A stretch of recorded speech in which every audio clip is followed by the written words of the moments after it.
السلام عليكم ورحمة الله وبركاته. ازيكم حبايبي، عاملين ايه؟ يا رب تكونوا بخير في احسن حال. النهارده هنعمل مع بعض كفتة مشوية على الفحم فوق البوتاجاز بطعم وريحة كأنك جايباها من عند محلات الحاتي بالظبط. الطريقة تحفة والله، وسهلة جدا وبمكونات بسيطة في البيت، وهتطلع طرية ومشوية وريحة الفحم فيها. يلا بينا نشوف السر ورا احلى كفتة حاتي في البيت. في البداية كده هنجيب الكبة بتاعتنا وهنزل بأربع بصلات كبار. أنا هعمل كيلو من اللحمة المفروم. لو هتعملي بقى ربع كيلو، كل ربع كيلو لحمة مفروم عليه بصلاية كبيرة. شوفي كده أكبر بصلاية عندك وتعمليها على ربع كيلو. أنا كده خرطت أربع بصلات كبار لأن هعمل كيلو لحمة مفروم. هنفرم بقى البصل بتاعنا ده لحد ما يبقى ناعم معانا خالص. ولو مفيش كبة أو مفرمة برضو بجيب البصل بخرطه تخريطة صغيرة خالص، أو لو عندك مبشرة بتبشر البصل. الكمية بقى اللي انت هتعمليها على كل ربع كيلو لحمة بصلاية كبيرة. كده فرمنا البصل لحد ما بقى ناعم معانا بالشكل ده كده. هنجيب بقى مصفى سلك ضيقة وهنفض البصل فيها ونحاول بقى نصفيه من السوائل اللي فيه. حاولي بقى تعصريه كده وتنزلي كل السوائل اللي فيه، لان مش عايزين في الكفته سوائل خالص عشان لما نيجي نشوي الكفته ما تفكش معانا. صفيه بقى كويس جدا كده لحد ما السوائل اللي فيها كلها تنزل. اهو بالشكل ده كده بقى البصل ناشف معايا، ودي ميه البصل هقول لكم هنعمل بها ايه في الاخر. نجيب بقى الكبه بتاعتنا وهنزل ب 200 جرام من اللي هي الضاني او الدهنه. لو موجود عندك دهنه ماشي، بس الافضل اللي هي ضاني بتخلي الكفته في حته تانية خالص. لو مش متوفره عندك ممكن تحطي دهنه عادي، مفيش اي مشكله. هنفرم بقى اللي هي بتاعتنا برضو، لو ما عندكيش مفرمه بتبشريها برضو بالمبشره كده تبقى ناعمه معاكي، وبرضو هتاخدي النتيجه ناجحه في الاخر برضو. يبقى كده فرمناها لحد ما بقت ناعمه معانا خالص بالشكل ده كده، او هتبشريها كده تمام. بعد كده بقى هنضيف البرغل بتاعنا. هضيف كوبايه ونص على الكيلو من اللحمه. كيلو لحمه مفروم على كوبايه ونص من البرغل. طيب لو ربع كيلو هتضيفي ربع كيلو وتنقسي معلقه صغيره منه. وبرضو هنفرم البرغل مع الدهنه او اللي هي كده لحد ما تبقى ناعمه معانا خالص. برضو كل شويه بتقلبيها وتشغليها لحد ما تبقى ناعمه معانا خالص. كده قلبتها برضو، هشغل عليها برضو حوالي دقيقه كمان لحد ما تبقى ناعمه معانا خالص بالشكل ده كده. كده تمام. بعد كده هنزل بتفل البصل بس. ركننا الميه على جنب ونزلنا بتفل البصل، وبرضو هشغل الكبة عليه لمدة دقيقة كده لحد برضو ما يتجانس مع بعضه كله. كده تمام. هنزل بقى بالبهارات بتاعتنا. معلقتين 2 فلفل اسود، ومعلقتين 2 كوبيبة صيني مطحونة، وضيفي كمان ربع معلقة صغيرة من جوز الطيب. هي دي كل البهارات بتاعتنا. وهنزل بمعلقتين 2 صغيرين من معالق الشاي. هضيف معلقتين 2 كبار ملالين على اخرهم من الملح. بس يا جماعة ما تضيفوش بقى لا بهارات لحمة ولا بهارات كفتة ولا الحاجات دي خالص. هي البهارات دي بتاعت الكفتة عشان ما تغيرش طعم الكفتة، وشمي بقى ريحتها، اقسم بالله هتاكلوا احلى شوية كفتة. كده هنضرب بقى كل المقادير كلها مع بعضها كده لحد ما البهارات تتجانس كده مع كله مع بعضه كده. خلاص بقت الخليط اللحمه بتاعتنا جاهز. هنزل بقى بكيلو اللحمه بتاعتنا زي ما قلت لكم، كيلو من اللحمه المفروم. هننزل بقى باللحمه بتاعتنا كده. طبعا البهارات بتاعتنا انا حاطه معلقتين 2 كباب صيني ومعلقتين 2 من الفلفل الاسود. انتي بقى قسميهم، يعني لو هتعملي ربع كيلو لحمه بتاخدي نص معلقه صغيره فلفل اسود، ونص معلقه صغيره من الكباب الصيني، ونص معلقه صغيره من الملح. تمام. ومعلش حبايبي انا بدقق في تفاصيل صغيره كده عشان البنات اللي لسه متجوزه جديد، فبتبقى في ادق التفاصيل في حاجه بسيطه زي كده بتفرق معايا. كده حطينا اللحمه بتاعتنا كلها وضربناها بالشكل ده. وكده تمام. هفضيها بقى في بوله فاضيه وهنبدا بقى نصبع الكفته بتاعتنا. هي بتبقى شكلها طريه كده معاكم يا جماعه. تمام. بس اهم حاجه البصل تعصريه كويس من الميه اللي فيه عشان خاطر ما تفكش معاكي وانت بتشويها. مش عايزين سوائل خالص في الكفته. اهو بقى بالشكل اللي انتوا شايفينه كده، طريه بسم الله ما شاء الله، وفي نفس الوقت ما بتلزقش في ايديا.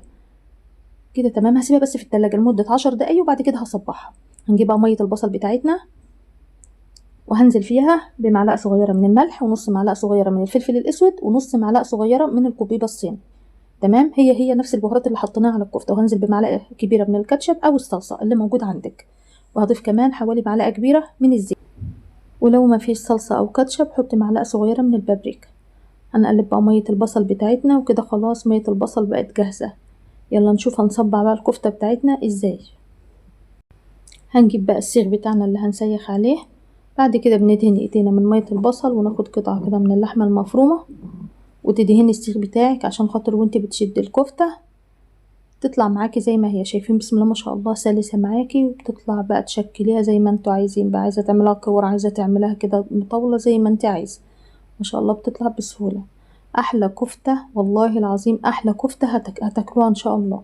رص بقى في الطبق زي ما انت عايزه. انا طبعا عامله كيلو كميه كبيره لان ما شاء الله يعني بتبقى مبروكه معايا قوي، فلما بعملها بعمل كميه كبيره بشيل بقى، بعمل طبق كده واشيله في الفريزر، بغلفه بالاسترتش واشيله بقى في الفريزر كده، ومعوز بسحب منه عادي.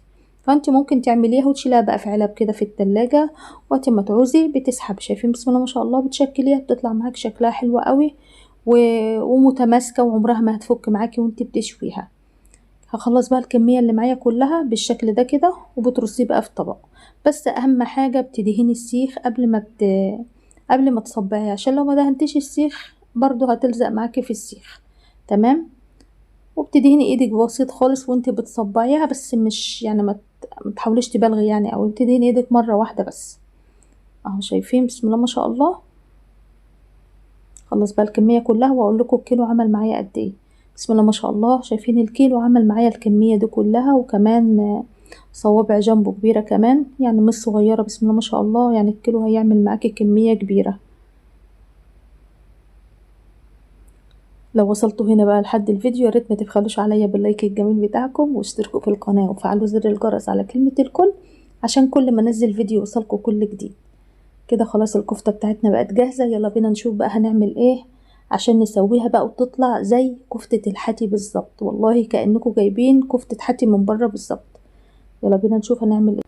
هنولع بقى البوتاجاز بتاعنا، وهنجيب 3-4 قطع كده من الفحم، ونحطهم على عيون البوتاجاز، ونسيب الفحم لحد ما يحمر معانا. طبعا يكون الفحم بتاعك نوعيته نظيفة، لان ناس كتير بتبيع الفحم ده تيجي تعمليه يبوظ معاكي على طول، فلا، اهم حاجة اجيب الفحم يكون نوعيته كويسة. اسيب بقى الفحم لحد ما يستوي خالص، وهقول لكم بقى ازاي.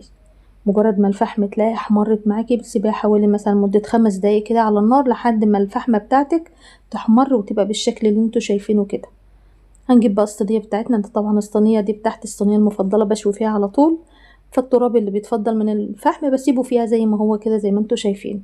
احط بقى 3-4 قطع من الفحم كده على الوش بعد ما الفحم استوى، وولع نار كده بالشكل ده كده.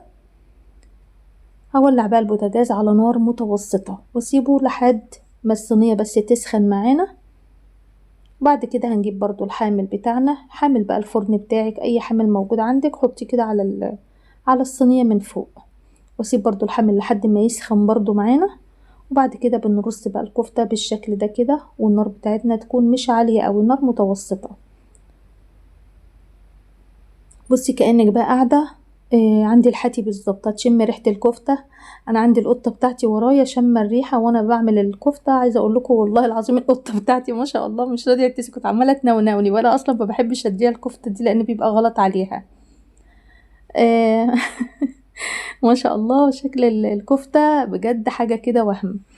هسيب بقى الكفتة بتاعتنا كده لحد ما تبدأ بقى تستوي معانا. طبعا ما بقلبهاش خالص ولا باجي جنبها خالص، لحد ما تتشمع بقى وتبدأ تستوي كده بالشكل ده كده. بحاول بقى اقلبها على الوش التاني.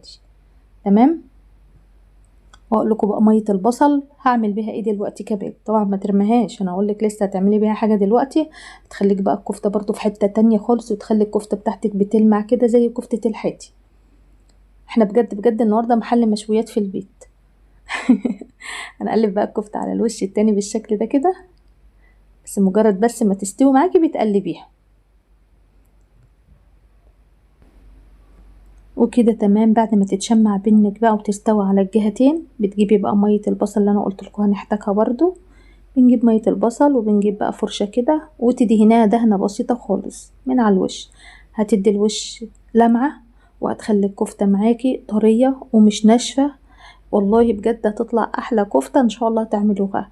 يا ريت اللي يجرب الطريقه دي يكتب لي رايه في التعليقات تحت. شايفين بسم الله ما شاء الله الكفته بتلمع وطريه، شايفين عامله ازاي ما شاء الله. لا بجد بجد كفته حياتي. يا رب بقى تجربوا الطريقه ديت. يا ريت بقى لما تجربوا الطريقه قولوا لي رايكم في التعليقات تحت بما يرضي الله. والله بجد يا جماعه هتعجبكم. اعمليها بقى واعملي جنبيها طبق سلطه وطبق الطحينه بقى وبالعيش البلدي، وكلي احلى بقى كفته مشويه كانك قاعده بقى في مطعم بالظبط. خلص بقى الفيديو بتاعنا كده وخلص الكفته بتاعتنا، وهرجع بقى اوريكم طبق الكفته بتاعتنا واوريكم ما شاء الله. عايزه اقول لكم يعني الكميه دي خلصت وانا بعمل يعني الكميه اللي انتوا شايفينها في الطبق ديت احنا اكلنا قدها يمكن مره ونص. بسم الله ما شاء الله. عايزه اقول لكم الريحه بقى مسيطره علينا، وبيكي واقفه ورايا عماله تنونولي، فاضطريت ان انا اديها حته برضو. وما شاء الله، وطول ما انا واقفه على البوتاجاز عماله اعمل سندوتشات ليا وللاولاد وعمالين ناكل. جربوا الطريقه، يا رب يكون فيديو النهارده عجبكم. لو عجبكم الفيديو ما تبخلوش عليا باللايك.